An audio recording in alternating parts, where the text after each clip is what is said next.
You don't know how long you have the people in your life. So you have to Yeah. love hard while you can.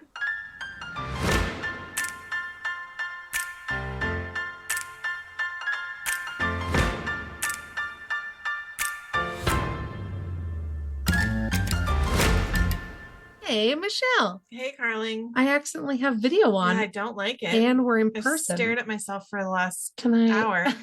stop video? Thank you so much. There we go. Thank you so much. Thank you so much. How the heck are ya? I'm okay. We're in person. I know. I get to see your face. Yeah. I was like, what are you doing? Get over here. What are you doing? In my tiny little office with my really stinky dog.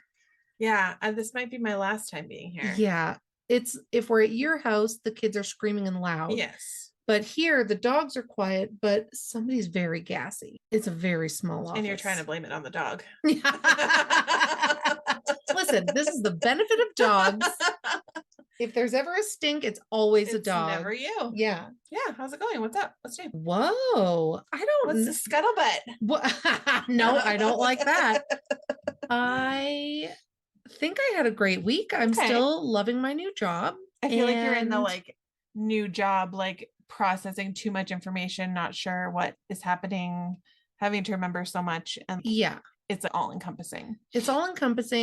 So I'm tired a lot because my brain is just full. Yeah. But I'm stoked to go to work every day. That's awesome. And the ladies I work with are so nice. The greater team, the bigger team is so nice. Yeah. We went to have a meeting the other day and we all went into the boardroom and they were like, you guys want to go for ice cream? Yeah. And yes. Yes, so of course. All 20 of us or whatever, because we're at the zoo, we just walked to get ice cream. That's amazing. And then had ice cream during the meeting. That's the best kind of meeting you could have. Yeah. I love that. Yeah. Amazing. I felt like I had something to say or tell you about. Okay. I went to a Burton Cummings concert last week. Yes, you did. And for anybody that doesn't know, Burton Cummings is a Canadian classic rock icon. Okay. He was very big in the 60s and 70s. Mm-hmm. He was in a band called the Guess Who, then went solo, bunch of gold records. He's from Winnipeg, which is where I'm from. And I grew up with my dad and all of his brothers listening to his music. So I know all of his music. I've been to one of his concerts before. And then we were supposed to go for New Year's, but COVID shut it down. So then we went last week. It was rebooked. I never would have guessed that perfect storm. Yeah, that I would spend the evening sobbing at a concert. Lindsay had to run out to the car to we bought shirts. So she ran out to put the shirts away. She came back and I just had tears. And tears well up in your eyes and if you blink, they're going to fall. Absolutely. So you don't blink. You just keep your hope that they absorb back into your eyes. You're like, how do I have? Yeah. And she was like, is everything okay? And then I just blinked and they started coming out of my eyes. And I was like, I didn't anticipate that every man here was going to look like my dad. Yeah. Who's, for anybody listening, my dad just died in February. Grief is funny. Isn't it? It's a hoot and a half. Hoot. What a hoot. That grief. So then she's like, it's okay, just let it out. And then and she would regret that. Thankfully, the lights are low in a concert because I literally just sobbed and sang. I could imagine Bert being like, I keep hearing this sniffling. Could we stop that, please? I know. It's distracting. Yeah, I just cry. I didn't even expect it. And then I also took a pause in crying because I stood up to some bullies. Oh, yeah. You had to. I know. I told you this story over drinks during our Wet Wednesday. You did. But I put it on the thing to talk about in today. So I'll just give the shorter version. Cliff notes, yes. So this group showed up late. Entire row in front of us. They were probably late 40s to early 50s. Thought that the entire concert was just for them. Yeah, they thought this concert, Bert was there for them specifically. Standing, swaying, shouting. This is not this type of concert. No. Burton is going to be 75. We're all sitting, clapping, cheering, hooting, but we're not up on the chairs dancing. We're not moshing. Yeah. Yeah. So then Burton is talking and he's talking about how he came up with some lyrics to one of the songs. I just realized that his name is Burton. The way that you were saying it was Burton Cummings. I thought it was like Bert and Cummings. No, it's just one guy. It's not Butch Cassidy. Burton. Yeah, no, Burton. Okay. He's talking, and then the group in front of us is just yammering on so loud, not about anything, the concert. So the guy in front of them, Norm, we named him, turned around and was like, hey guys, can you just keep it down? I can't hear Burton on stage, and we're here to listen to him, not you. Yeah. And this, I can't remember what we named them. Karen and Richard? It wasn't Karen, though. It was like Richard and Trish. Oh, Trish. Yeah. So they were like directly in front of me and Lindsay. They were like, shut up, man. Shut up. It's a concert. God, it's a concert, man. And like, calm down. Ugh. Yeah. And they spent the next like so it was bad enough. Trish was doing that thing at concerts where she was holding up her phone above her head, recording every song. So we had to watch the concert. That she's definitely going to watch again at a later date. Yeah, it's not, what are you going to do with this content? No. Because I paid for my tickets just like you. Yeah. And now I'm watching the concert through your phone. Like, it's fine to take a picture, take a little 10-second video, and so they were bullying this guy, Norm, we called him. They were pretending to fall and push him. They were like getting up with their drink and pretending to accidentally spill it. And then Norm went to take a picture respectfully, like not blocking anybody. And they pretended to knock the phone out of his hand. And I was getting so mad. And while I'm crying, singing Stand Tall by Burton Cummings. And then I don't know what happened, but the bully man was like, said something about this guy and his panties, and I lost it. Yeah. I like tapped both of them on the shoulder and they turned around and I was like, you two are being bullies and you need to cut it out. I said, it's bad enough that I've had to watch this concert through your phone. The way you're acting is absolutely awful. Sit down and just watch this concert. Oh my gosh. And then the woman was like, shut it up. She said something like, shut it up. Yeah. Like she said something that didn't quite make sense, but it was like, yeah. But then they just sat and sulked. That's amazing. But for the rest of the concert. Like, how old are you? And then the lady beside me was like, yeah, you tell him, because she had yelled shut up quietly at them at one point. Shut up. And yeah, like she was just little and unsure. And I was like crying because my dad, I was like, thanks. It's just that my dad just died and he loved Burton Cummings and I'm here and they're ruining it. And then she started crying and me and the stranger lady had a moment. Lindsay's just like, oh my God. Oh, that's just so frustrating. Not cool. Not cool. I'm glad that you stood up to them. The other thing that I wanted to tell you. So, I don't know. Trigger warning. I'm going to talk about a menstrual cup. Okay. When I say the word cup pop, do you know what I mean? No, I hate that. Is it when it goes from being crunched to like open? Okay. Okay. Is that a thing you've experienced? I think I'm doing something wrong because it's always like 45 seconds later to up to 5 minutes later. So I always make sure that mine is popped before I go about my business. I think that's what I'm not doing because I go and do my business and then yes, this is what I'm saying. And so, but what the term cup pop always happen, like I'll be walking down the hallway at work or like in anywhere. And then I'm like, oh, cup pop. No, I just make sure that mine pops before I move on. Right. With my life. All right. That's funny. Yeah. I enjoy that. I'm so sorry to keep you awake. I did offer you coffee. Oh, no.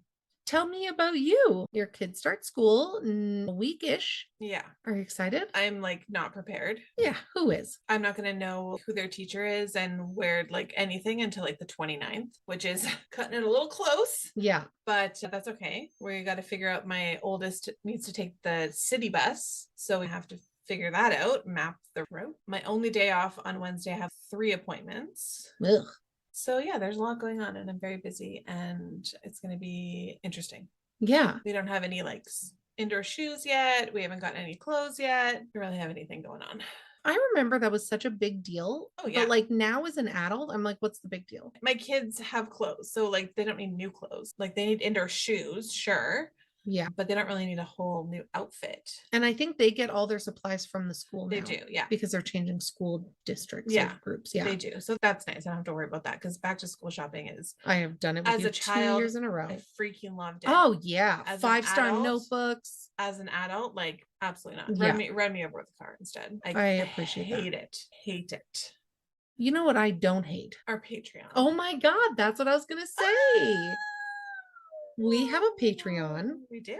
It's going really well. It is. I just can't believe that we're lucky enough that people like us and want to support the work that we do and enjoy extra content. You know, every time we get a new Patreon email, it's like, OMG. I know. Yeah, it's so fun. We just filmed our third Wet Wednesday. Oh God, it was off the rails. It was off the rails. It was so much fun. We recorded with Amanda and Jody from We Love to Hate TV. Yeah. It went on so many different journeys.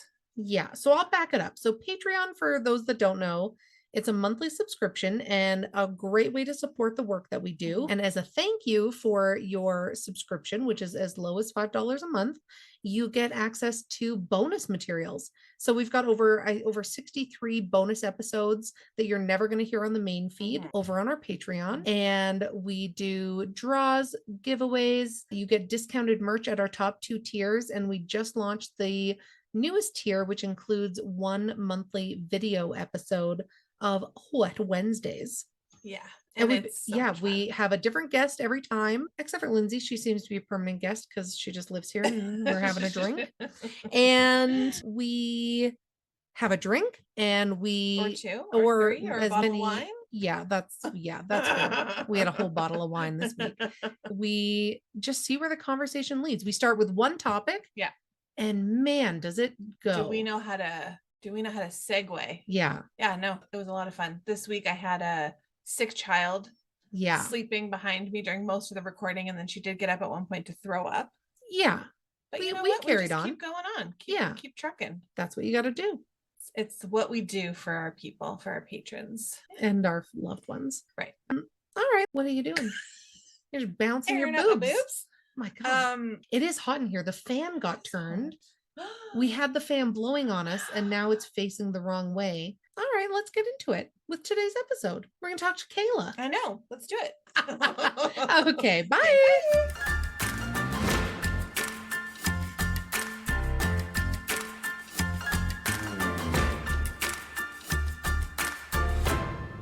Hello, Kayla. Hi.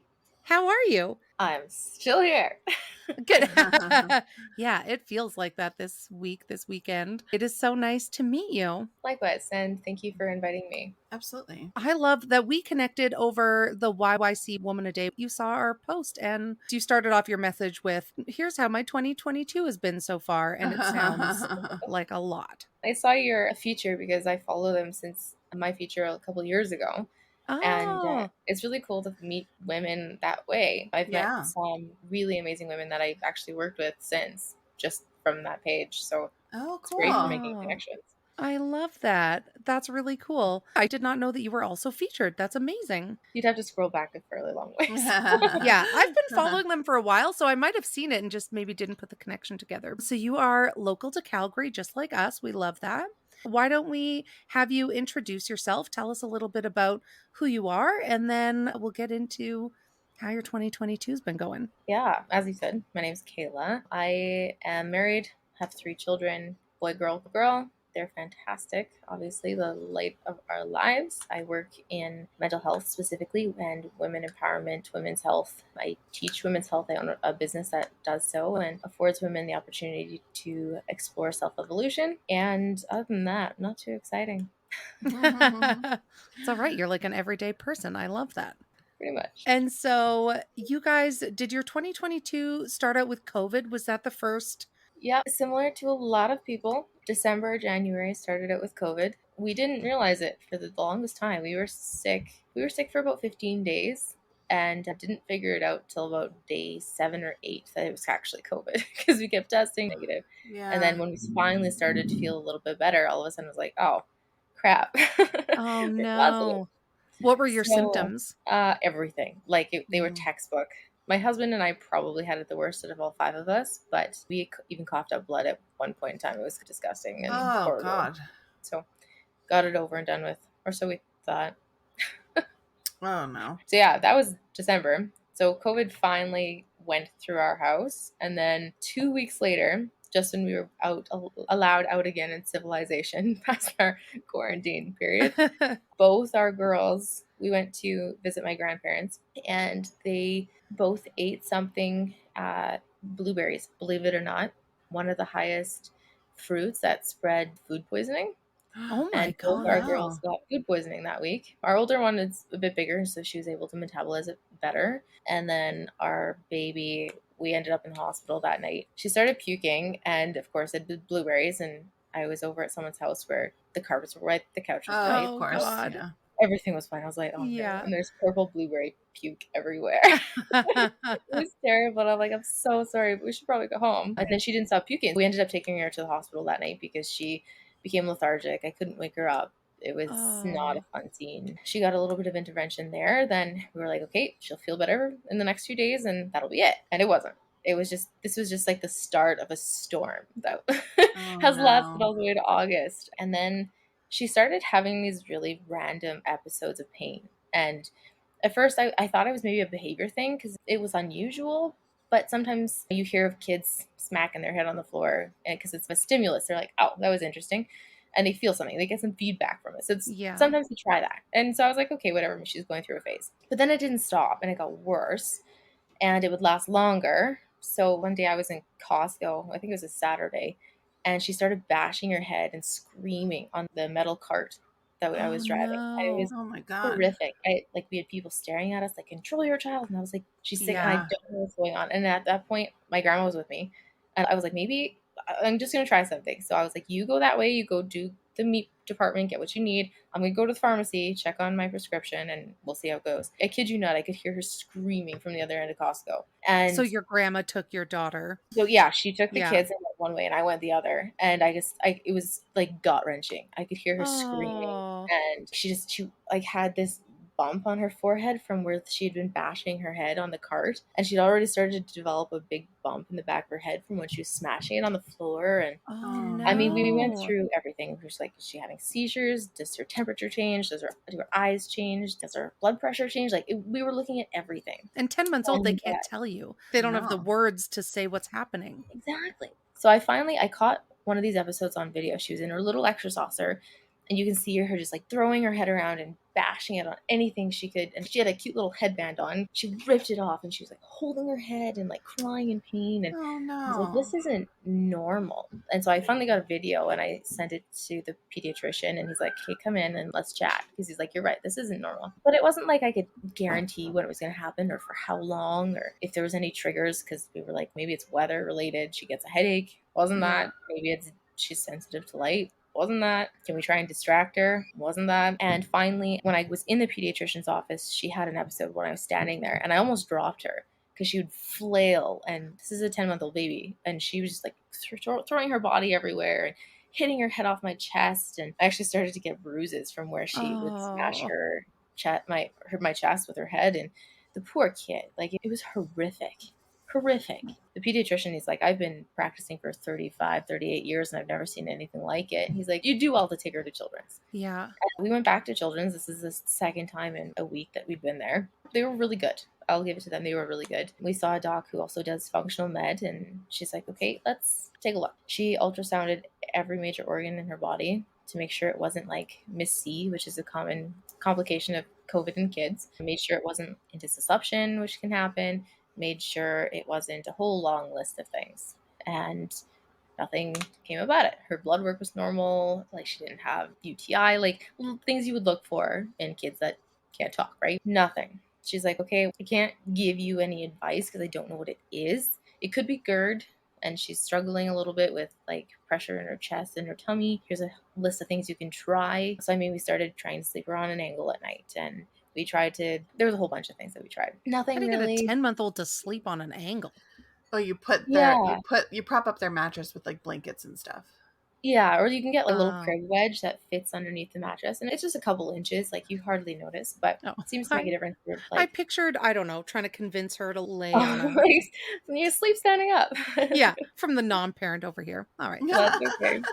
I wouldn't say it helped or made anything worse, but it was one of those things that we tried to say we tried it, but nothing. Like it kept going and it got worse. There were a couple of weekends where she would start crying late Friday night and she wouldn't stop crying till like late Sunday night, early Sunday or Monday morning. Oh. And it was hard on me. Of course, my Yeah. husband's working and the other two kids are starting to act out because, oh, why is the baby getting so much attention? Yeah. And it's hard to explain to a 3 and 5-year-old. The baby's in pain and I can't put her down or she starts bashing her head. I can't make supper right now. You're going to have to wait or we're going to have to skip again because I can't put her down or she's going to whack her head or she's just going to cry. And it was horrible. And so they were struggling with that. And that wasn't super fun. But I think over time, they started to realize, oh, she's a bit of a danger to herself. Right. There was a couple of times where it got really bad and I took her back to the hospital. I think we were there 5, 6, 7 times. And each time I went to the pediatrician, he's like, she needs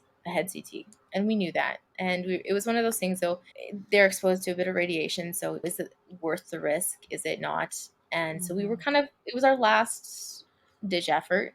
So we were like, okay, last resort. We'll get there if we need to. And so over the course of a few months, when it didn't get better, it got worse. Actually, there was quite a few times in a couple of weeks where she stopped breathing multiple times a night. Oh my God. Oh, And no. I was like, I don't know what the problem is. So we went back. There was one pediatrician at Children's. I showed him the video. I told him what was going on. I was like, she's had all the blood work you could do. She's had all the testing you can do aside from an MRI and CT. And he's like, I don't know why you're here. She's beautiful. Go home. What? I think that was the point where I just Wow. lost my cool. Yeah. And I come from a medical background. So I was like, if I'm here, you should be worried. Yeah. I'm the last person that will bring my kid to a hospital because I can probably deal with it at home. Anyways, I was not in the mood to fight. It was 3:00 in the morning. I was like, I'll go home and talk to the pediatrician tomorrow. Peds actually ended up calling Peds Neurology. And she was a game changer for us. We'll always be super grateful for her. We went to her and she was like, yeah, totally not normal. Saw the video. She was like, there's something going on. She localizes to her head. It's got to be something up there. She stopped breathing. You need to go and have a stat head CT. So we did that. And it didn't show anything, but there's that piece of she needs the MRI, but it's an 8-month wait. The CT didn't show anything. And at this point, we're worried about PRI malformation, which after the CT, we knew it wasn't. Then we were worried about a small, tiny tumor on her brainstem, which wouldn't show up in a CT. So they're like, okay, you need an MRI. We're put on the wait list. The wait list across the country is anywhere from 8 to 12 months. Oh my God. And we're like, if she's got a brain tumor on her brainstem, we don't have 8 to 12 months. Yeah. Not to mention she's hurting herself.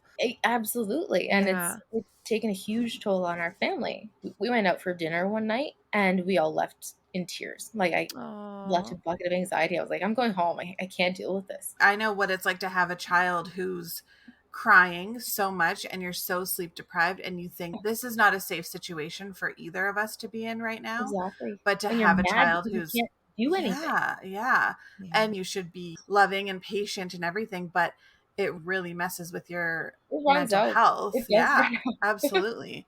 So to have that constantly is just unbelievable. I used to say that if you ever wanted to torture somebody, just stick them in a room with a tape of a crying baby and you not being able to help them because it's awful. It's torture. It's actually torture. Even as someone that works in mental health and knows all the tips, tricks, you name it, I was struggling really hard, struggling. I went to the gal that I go for like regular mental health maintenance, we'll call it. She's like, I feel like though, if I give you these tips, you're going to use them and then add on more stress. And I was like, no, I'm here for survival techniques. Like barely surviving. We explored this for a long time. The neurologist was like, Kate, I'm going to send you down to Salt Lake City. They have the best primary research center for pediatrics. I was like, okay, we'll do what we got to do. Wow. And due to like our current vaccination status, due to the fact that travel was still a little iffy, it was a headache and a half. Like I had to go to the Canadian government, it's like CDC. I had to go to the American government. I had to get permission from 4 different higher ups in order to get on an airplane. It was so complicated. And we got to Salt Lake City. Was it just you and your daughter? It was just her and I. Yeah. And traveling along with an infant is quite an adventure. I'll say that. So we got to Salt Lake City. She had our MRI. I know a little bit about how hospitals work here in Canada, but not so much about the United States. And I'm lucky enough to be part of the PMG group, the Physician Moms group, which has been an incredible support system for us. So I went down there. I met some people I'd been in contact with, and they were amazing. They were so good to us. The anesthesiologist down there, I explained, I was like, I'm nervous. I'm not an American physician. I don't know how this stuff works.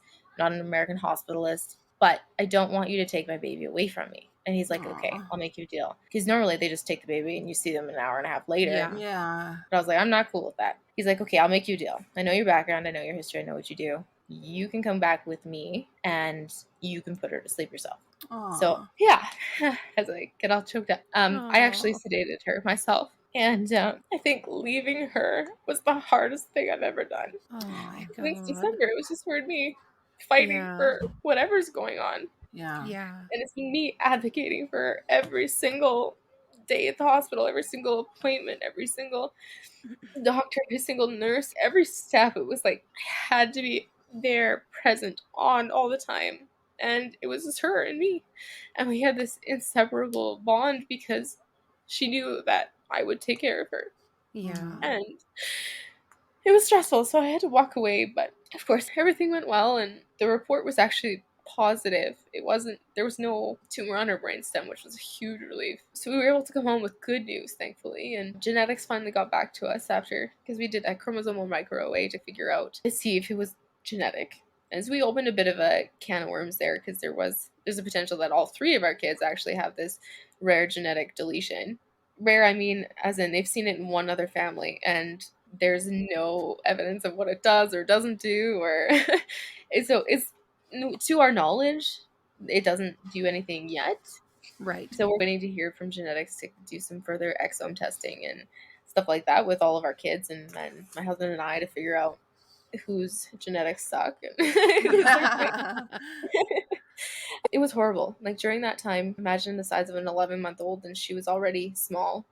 And then during that point in time, she lost 22% of her body weight. So then she was failure to thrive. It was rough. It was definitely a rough moment in our life. And I think what I learned from that, though, is that it taught us to love harder. When you're going through something, just love the people you're with. Love yourself. Give yourself grace.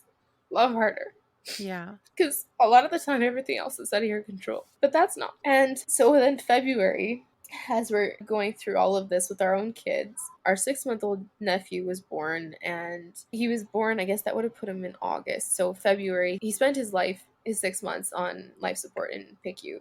And he finally died in February. And that was horrible. Because of COVID, my husband and I, who would have liked to be there as much as possible, it was only a week before he died that we actually got to spend with him. So we were there almost every day, like reading to him, singing to him, rocking him. And at that point, we didn't know if he could hear. We didn't know if he could see. We didn't know if he could feel much. But we're like, whatever he can in his little existence, at least he knows. Yeah. Yeah. Anyways, grief is an evil thing. It's but again, like it teaches you to love harder. You don't know how long you have the people in your life. So you have to love hard while you can. Yeah, so April was our trip to Utah. We came back with a huge $8,000 hospital bill, which will be exciting to pay. But I guess worth it knowing that our daughter was okay. And so is that not covered by Alberta Health? And it's not covered by our insurance, but the advice that was given to us is that because it was emergent and there was no way for us to get it here in Canada, technically Alberta Health should cover it because there was no other option.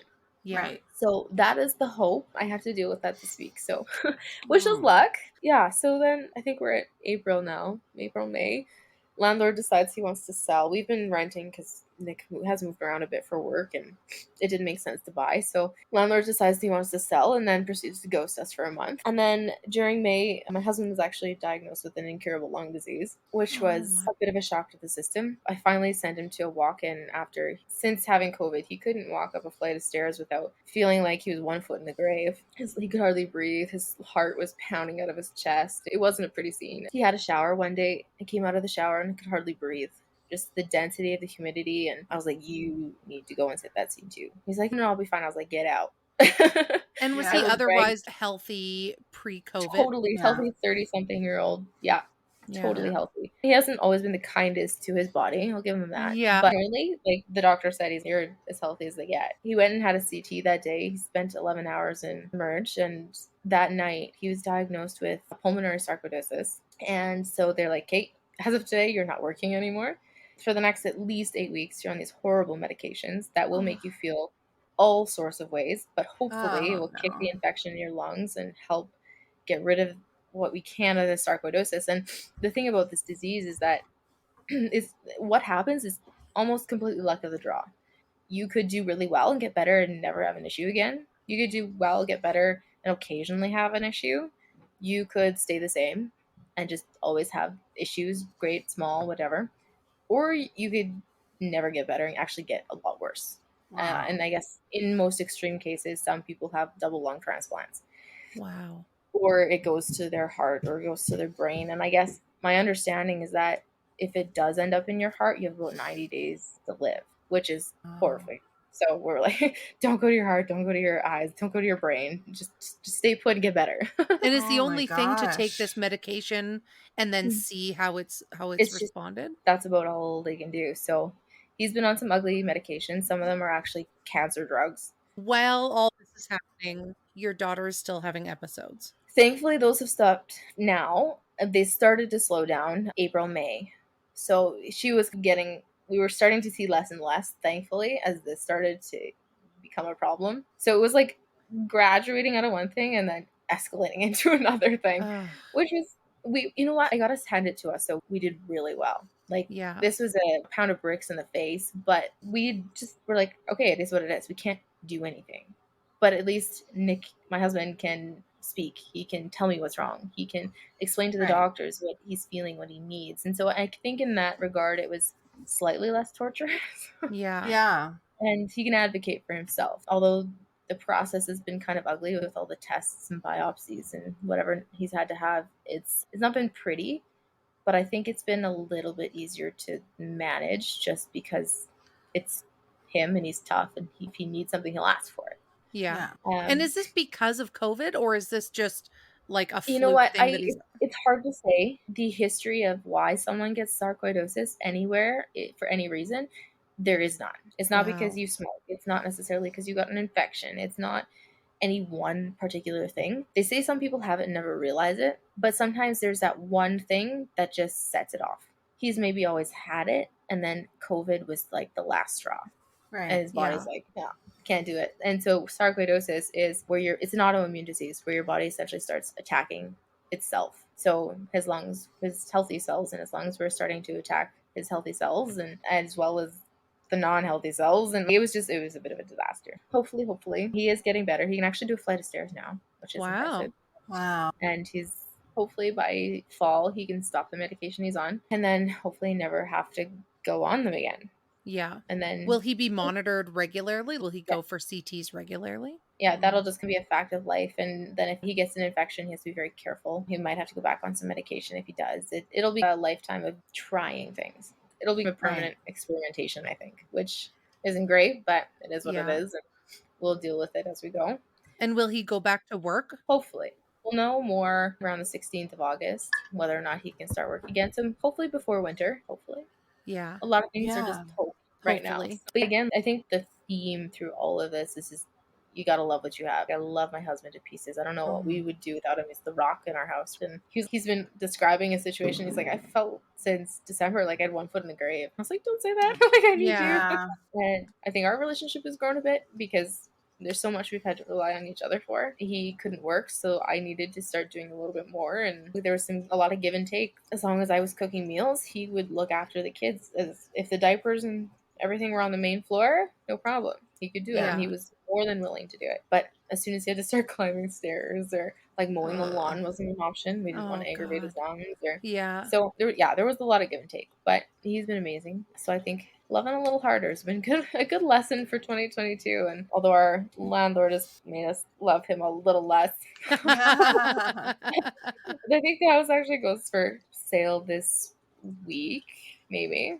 I'll know when the sign's on my front lawn. It's going to be a little tricky, I think, without Nick's income, trying to find a new place, whether we buy or rent or whatever, but all will be known in due time. Our landlords decided to sell, and we had to be out by the end of April, and finding a rental, especially because I've always joked, like, on paper, I'm a horrible option because I'm a single mom with 5 kids and no money. So it's nobody's going to want to rent to me. But the last week of April, we found a place.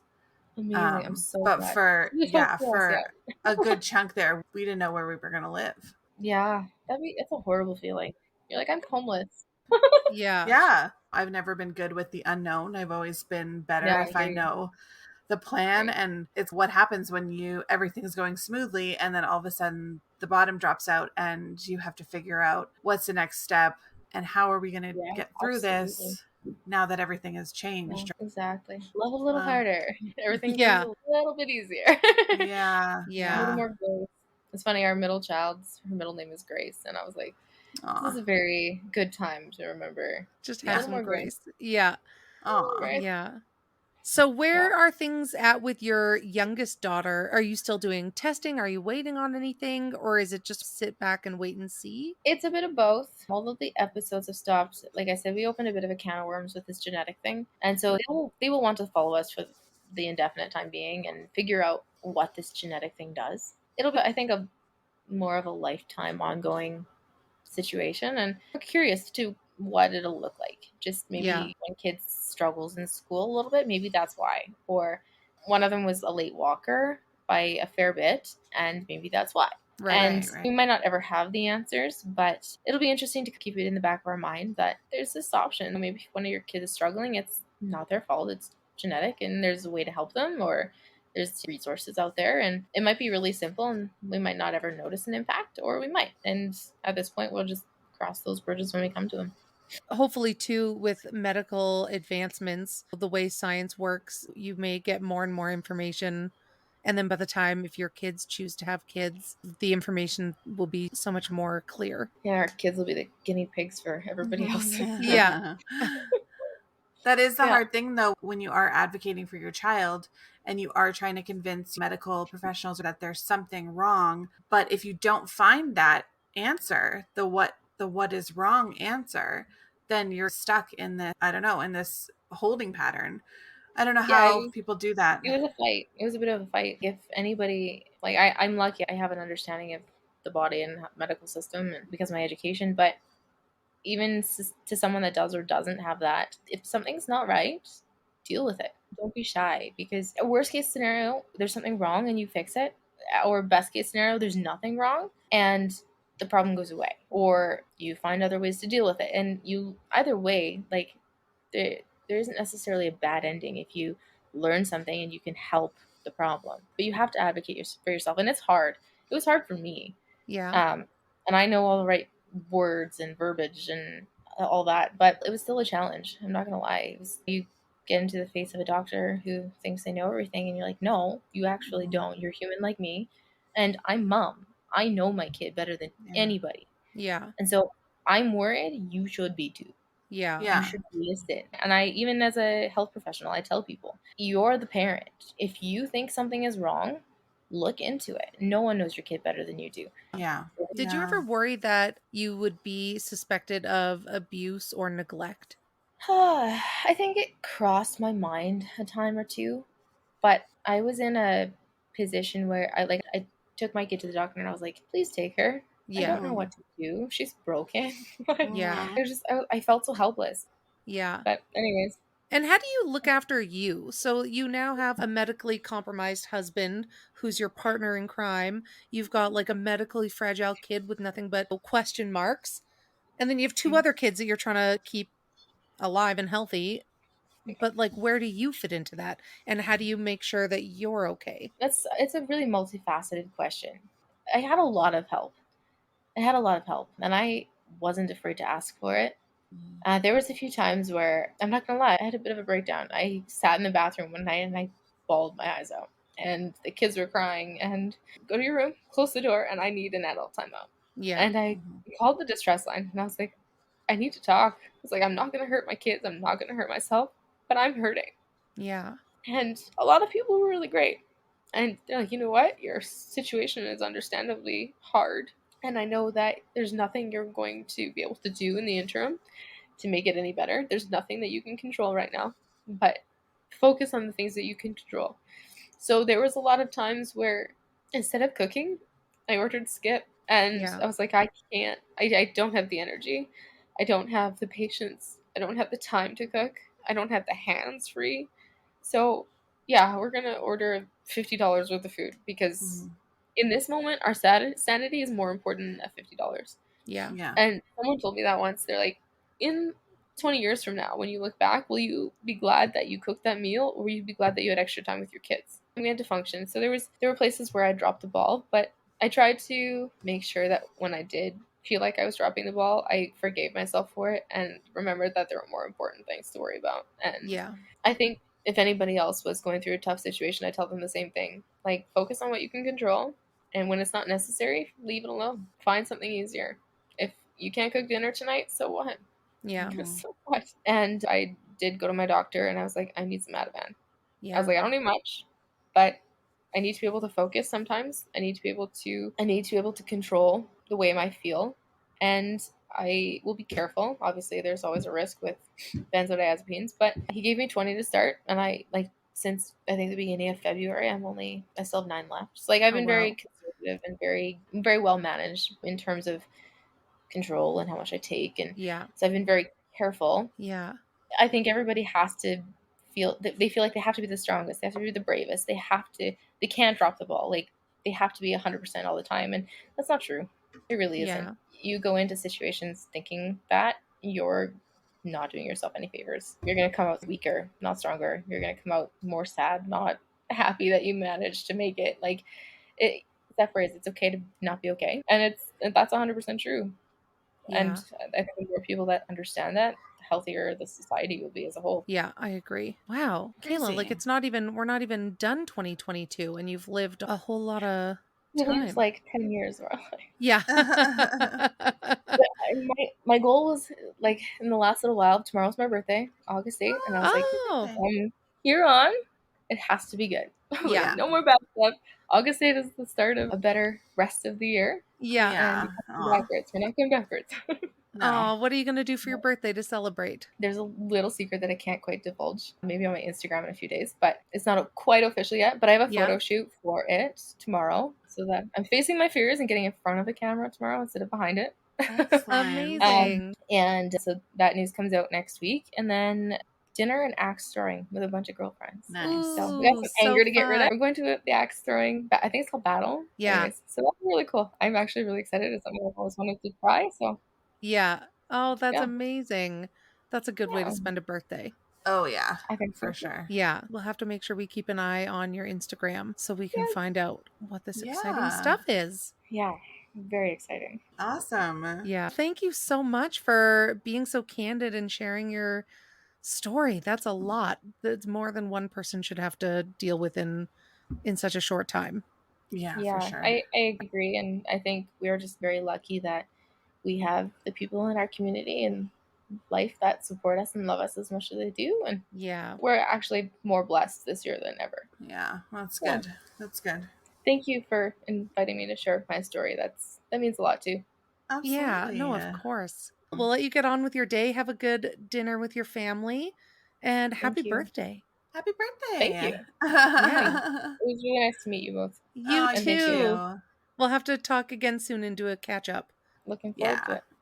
All right. Bye. Okay. Hey, Michelle. Hey, Carling. How are you? I am great. Great. Kayla, thank you so much for being on our podcast. Absolutely. Thank you for messaging us and sharing all that craziness with us. Yeah, and is she a Woman a Day alumni? A Woman a Day alumnus. Is that the right? Alumnus? We are Woman a Day alumni? Sure. You know what? Either way. We were all on a Woman a Day YYC together. Which is so nice. It's like a really great Instagram where they showcase a woman a day. Local women a day. Local YYC women a day. And what they're working on. Yeah, absolutely. It's great. And we were featured a couple weeks ago, and Kayla was featured last year, I think she said. And that was nice to interview someone from the little community. Yeah. Yeah. You guys, we talked about the Patreon at the end of the intro just a little while ago. One thing that we do is we do shout outs. So anybody that joins our $10 tier gets a shout out. So a huge shout out this week goes to Trina. Pew, pew, pew. Trina is maybe one of the most lovely humans on the face of the earth. She really is. Our dogs are best friends in real life. And she is just such a dear friend. Love that. And then we also have her name is Deirdre. Right. I say Deirdre. Oh, but is that wrong. spelt differently? No. Deirdre. Deirdre. Is there a Deirdre with an E? I don't know. I've never heard that name. Deirdre? Okay. No, anyway, that's a made-up name. This person's name is Deirdre. Yes. And I am just so thankful. We are so thankful to have you join our little Patreon community. Thank you so much. Welcome. Yeah. So watch our Wet Wednesdays. I'm sorry that the last one, the video was a bit funny. We made up for it. This in the one coming the out. September episode of Wet Wednesday is out of this world. Ooh, we're gonna hype it up too much. Now. Okay. Yeah, fair. It's all right. It's all okay. right. If you haven't already, please follow us on all of the socials. Yes. We pretty much look up I did not sign up for this. And we are there. Instagram, TikTok, Facebook. Join our Facebook group. Yes. We pose questions. We posted a bunch of photos of who was going to play us in Lifetime movies. Oh, yeah. And had everybody vote. I was a little offended by some of the answers, I gotta say. Lindsay did suggest Richard Simmons and Carrot Top. Yeah. But also maybe that's our Halloween outfit. Okay. Let's do it. I like it. I'm gonna have to get a lot of plastic surgery. It's just like tape and makeup, contouring. Tape. Yeah. All right. Well, I'm excited to see you in some short shorts. Oh, yeah. It's going to happen. All right, everybody. Have a great week. Okay. We'll talk to you soon. Bye.